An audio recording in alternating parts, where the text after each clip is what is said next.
Being a parent often means facing frustrating situations. For instance, imagine you had a long, tiring day, a grueling trip back home, and your energy is drained. Still, you find the time to prepare dinner. Suddenly, your child bursts in, flings their backpack across the room, and doesn't even say hello.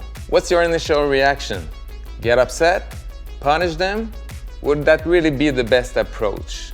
Actually, this is a good opportunity to practice what we call mentalization, a crucial concept for relationships. I understand that mentalization might sound complex, but the idea is simpler than it seems. Essentially, mentalizing means being curious. It means pondering what might be behind the behavior and asking why. Are there any clues that something else is influencing their behavior? As a parent, you won't always be able to pinpoint what's going on, and you don't need to know or understand everything. What truly matters is making an effort and taking the time to show genuine interest in your teenager. So what does this look like in your day-to-day? Let's revisit the earlier example.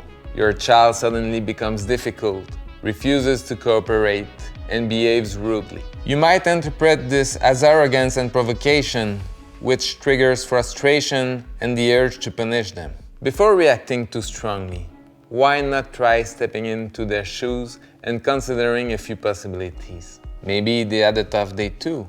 Maybe something went wrong at school. Could they have had an argument with a friend or been given a poor grade? If any of these scenarios are true, your response will probably be more understanding than if you simply see it as defiance. If you simply ask your teenager, "Why are you behaving this way?" they may have trouble answering. So it's very useful for the adult to show interest in their experience and help them make sense of their behavior. You can do this by acknowledging their emotional state, saying something like, "You don't seem quite yourself tonight." Delving into the potential underlying causes, asking questions such as, "Did something happen at school today?" and being available to talk. The idea isn't to psychoanalyze your teenager, but simply to show that you care. Mentalizing also involves being able to take a step back and assess your own feelings. For example, if your teenager spends all their time with friends and doesn't want to spend time with you, you might react strongly because deep down you feel rejected. But these behaviors are typical of adolescents. Being able to put words on your own experience is a good start. When we're overwhelmed by our emotions, the part of our brain that serves as our alarm system activates. We don't think very clearly, we tend to dwell on things or create scenarios. When this happens, it's a good idea to take a break, a moment to calm down, and let things settle. Then you can take a minute to reflect. It's important to remember that adolescence is a challenging phase. That is a time when we define our identities. Being curious and asking questions will help you and your teenager understand what's happening, improve relationships, cool down emotions, and adjust behaviors.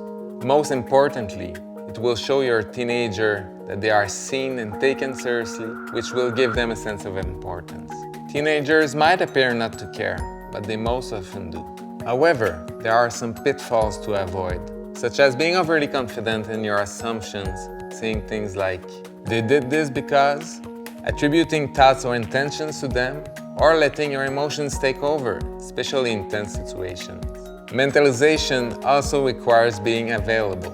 Seeking professional help is perfectly acceptable when the situation becomes too complicated for you or your teenager. Mentalization isn't an overnight solution. It's an approach that needs to be developed on a daily basis. Parents who take the time to be curious build stronger relationships with their teenagers and with themselves. There's also a good chance your teenager will eventually apply these principles to their own life, improving their social relationships.